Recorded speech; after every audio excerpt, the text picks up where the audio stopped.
horizontal and vertical combustion testing machine test the operation process. First, we go behind the instrument, fasten the trachea. Then tighten the snap screw with a screwdriver. Lock the trachea at the interface. Then plug in the power supply.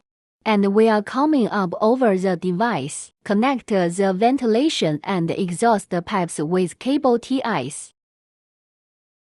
And then we go back to the front of the device. Power on and click power.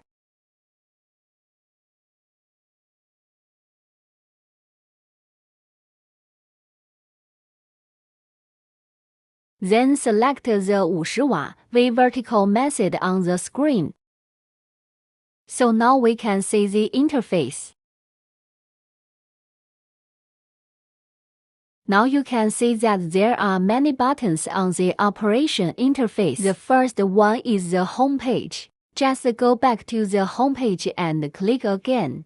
Then the settings page. You can see that it is a parameter setting. Set the time for horizontal burning and adjust the position of the putter. Click to adjust.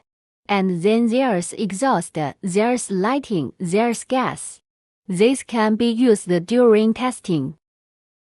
Here are all the key setting instructions.